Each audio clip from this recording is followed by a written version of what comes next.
Hi guys, Tony from Dad Built Down Under. Hey listen, thought I'd give you a bit of a workshop and project update. We're starting to gear up on some footage with the kids. Amelia and Hartley are helping out with that. So we're going to be posting some stuff very shortly, but we've got a couple of projects on the go which is sort of delaying that, and before we get cracking on the Corvette there, you can see behind me, we have to do the brakes on the old Suburban. Just the front calipers need to be done. Well, no, the calipers are okay. I just want to do the rotors. Planning a trip at Christmas time, obviously, and they're a bit dodgy. They were dodgy when we got it, and I just did a pad slap, and it's not right. You know, you brake pretty heavily, and it's just not happy with those rotors. They sort of pull around a little bit too. So yeah, they do need a bit of a machine, but I don't normally machine them because it thins them out, and it means that they heat up quicker once you start machining them and start thinning them out. So rotors are fairly cheap anyway, so that project's probably about, let's say early 500 bucks Aussie just to replace the rotors and pads, and I'm going to redo the bearings as well. Even though it's got new bearings in it, I'll get the bearings done at the same time. So I'll post a video up shortly of the steering box, the steering gear job that we did. We replaced the pitman arm, idler arm, steering box, and the high pressure line.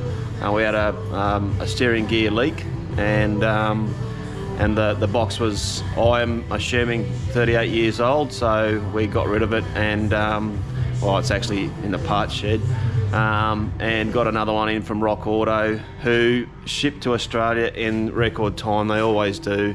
I can never fault their shipping. I think I've only had one order screwed up, and it was my fault. So once they get together with FedEx, man, they've got that thing nailed. I can order stuff here, and 6 days later it's sitting on the doorstep. You know, that's leaving, you know, going around the US with all their warehouses over there, and then all of a sudden it jumps straight out through Hawaii usually, and then bang, it's in Australia. You know, it doesn't take long at all. So and that, you know, their shipping rates are fairly good, and if you combine stuff in there, I don't just buy parts for the Corvette and the Suburban through Rock Auto. I also buy parts for the wife's Holden Cruise.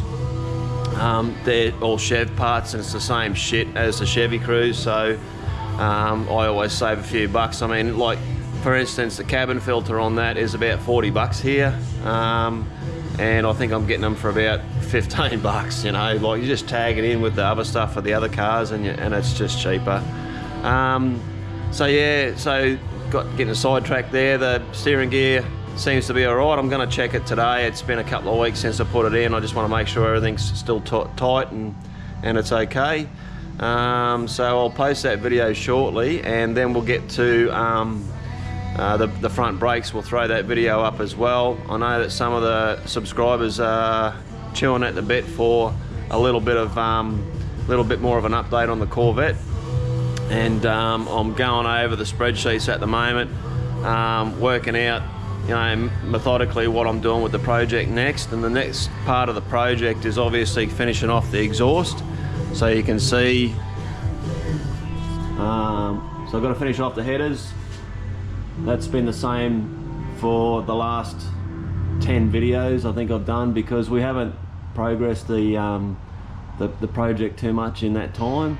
It's been about 8 years since we started the project, and life gets in the way and everything's on hold. So I'm gonna redo the headers. These headers are the Ice Engine Works modelling blocks, which I've sort of highlighted in previous videos. They're helping me to get around the starter, get around all the spark plugs up there, get around the oil pan, and it'll be sectioned off. So there's sections up there. You can see that little flange there. There's 8 of those flanges, 4 on either side, and then it's flanged back here.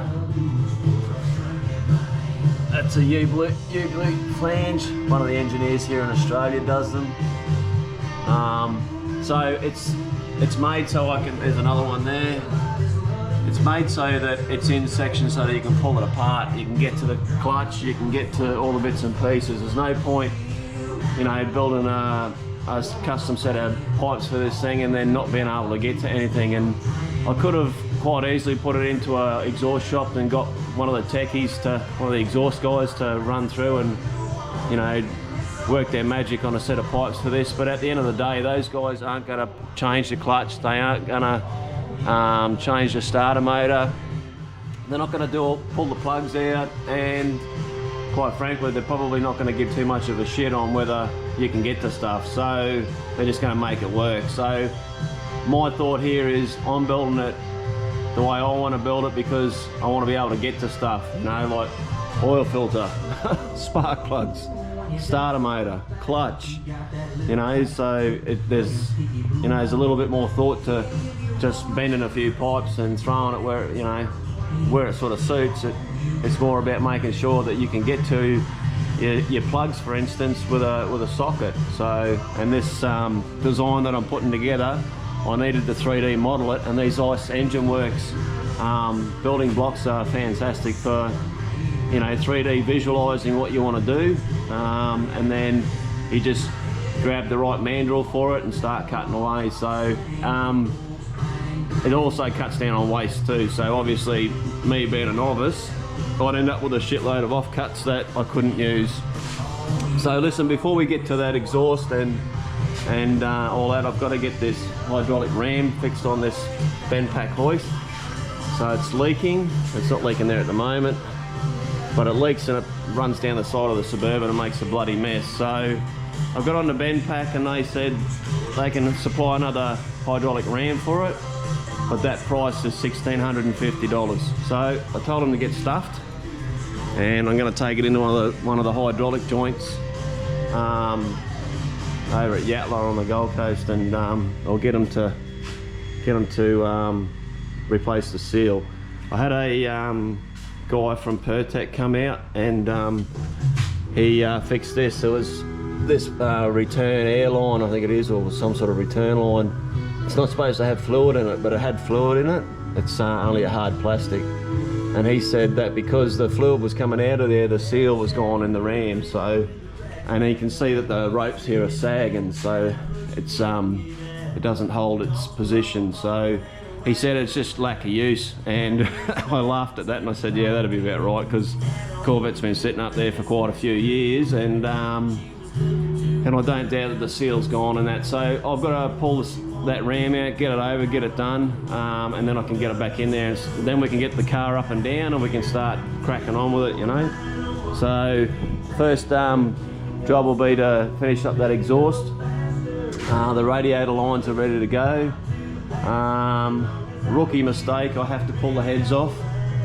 I had it on the list of to-dos and I never did it, and I've got to get the steam holes drilled in the dart heads, because that block there is an SHP block, so it's based on Siamese 400 shed blocks. So the gasket, the block all have steam holes, but the heads need to be drilled, so the heads have got to come off. So I've wasted a set of head gaskets, but I suppose it was good practice to make sure everything sort of fits. So I'm just chalking it up to, you know, there was that much to do, and yeah, just a rookie mistake. I'm not going to give excuses, I stuffed up. So anyway, the heads have got to come off, which means the intake's got to come off, and I've pretty much got to strip it down. Lucky it's got studs in it, not head bolts, it's got studs.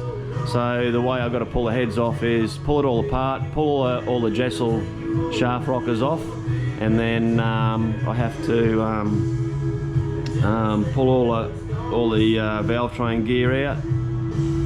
Then I have to undo the head nuts. There's nuts on there. Undo each stud, and then I can slide them off, because you can't pull the head up over the bolts, because over the head studs, because there's no room, it hits the firewall. So it's pretty tight up there. You can remember the previous videos, you'll know roughly what's going on up there.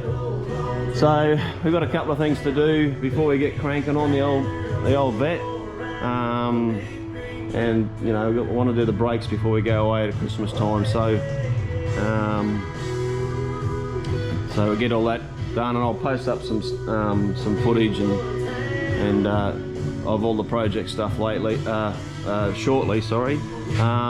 Kids are getting involved, helping us out with tidying up some old videos on the channel, and also they're keen to get started on the Corvette. Not so much with the Suburban, it's just another chore, but I might post, I'll finish off that video for the steering box, get that up, and then after this video goes up today, and then we will, after the brakes are done, I'll document that for you too, just to show you my progress on it.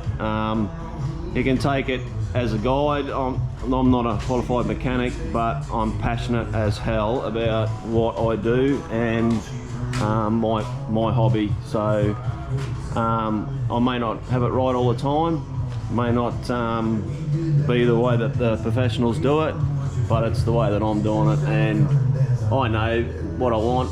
I'm a fussy bugger, and I want to have the kids involved. These cars are their legacies, so at least if I get the two younger ones involved, I've got adult kids as well. You know, they'll see the progress and that as well. So they're all busy with their lives and with the grandbabies, and you just you know, as long as I've documented the process on what it took to get there, I think that it's fairly important. If I can involve some of the kids and get them passionate about keeping these old rigs going, well, you know, I've had a win. So yeah, anyway guys, I am sort of getting sidetracked, but thought I'd give you an update on the workshop situation with the hydraulic ram. This has sort of been keeping me at bay for a little while, the fact that ram's leaking, and I didn't want to move the hoist too much. So I'm going to grab some acro props and a couple of pieces of steel, even though this has got locking ladders in it, so it's quite safe. I can actually leave it there. I'm going to put some steel beams across here and just put some acro props underneath so it holds it all up, just as a safeguard, like a secondary thing, because at the moment it's sitting on the ladders to lock, which is fine, but it also uses the ropes here to hold as well, so it's held in two spots virtually, and once I take the ram away, it's only held by the ladders. And even though the locks are quite large, you can't see them in there, they sort of flick out like that and rest on the ladder. Yeah, I mean, there's too much money on the hoist to come down all of a sudden, so I'm just throwing a couple of bits and pieces underneath it just to keep it safe, and then we'll get the ram out, get that fixed, and then we're going to get cranking. So thanks for the patience, thanks for the feedback from some of the guys on the forums, and some of the guys on the channel, and of course, if you want to subscribe, go right ahead. You know, I encourage it. Keeps us up to date with, you know, with who wants to see the progress on the Corvette, and what we're doing here with these cars, and I like sharing it. If you see anything that you think I might be doing wrong, by all means yell out. I'm easy. Don't be rude though. Like, if you're going to be a prick, I'll just ignore it. But if you're going to be genuinely sharing advice, that's what it's all about. And if I can share some of the stuff that I do, and you guys can share some of the stuff that you do, if you do a little bit differently, that's fine. Just because I do it differently doesn't mean it's wrong. So, but I'm always willing to learn, you know. Old fellas normally aren't willing to learn. Well, this fella is willing to learn, you know. So yeah, and take on any feedback at all. So I encourage it. Subscribe, like, you know, comment, do whatever, and that's free. I don't want to take any money off you, anything. That's not me. All these projects that we're doing here are self-funded anyway, so and we're not endorsed by anyone. Although it'd be nice to get some free shipping from Rock Auto or Summit Racing or something, you know. So yeah, that would be fantastic. But anyway, also I wanted to sort of point out too that I've changed direction on the Easy EFI 2.0. A little bit of feedback from some of the guys in the forums is this 434 combo in this Corvette might be a little bit aggressive for that self-tuning ECU. I've got 112 degrees lobe separation on the camshaft on it, and it's a little bit choppier. It's still not as mild as a 108 cam or anything like that, but it's not as sort of radical as that. But a couple of the EFI guys seem to think that it might struggle. So what we're going to do is we're going to upgrade the 2.0 ECU to the 304.001 ECU, which is not self-tuning. It is tunable with the laptop, but that'll allow, you know, the techies and me, I don't know, I'm going to try and do it myself first, but I've got a bloke up the road he does a lot of stuff with the Heltec stuff. So I'm pretty much thinking if I get into trouble, I can just walk 300 metres up the road there and go, oi, come down and give us a hand, because I know that he is a guru with the Heltec stuff, and I'm pretty sure that he'd be able to work out what this, to get a tune on this Corvette so it at least runs and we can get it on and off the hoist. Because after the motor's finished and it's running, it's obviously bodywork and interior, and it's got to be ready for November 2027, which is when Amelia, my youngest daughter, finishes year 12, and that's her formals. And she said, Dad, I want the Corvette and as my formal car, and I went, okay. I already missed my other daughter's formal, Brianna, and that's a little bit disappointing for me. I wanted to have the car ready for her formal, but we just never got there. But hopefully I'll get one daughter and I've got 4 daughters and 2 sons, so hopefully I'll be able to make it for one daughter. And then the little fella, he's the youngest. I'm sure that he'll benefit from that as well. So yeah, anyway, I'm starting to fucking ramble on like an old man, but yeah, anyway, be good, peace out, and we'll see you shortly on the next vid.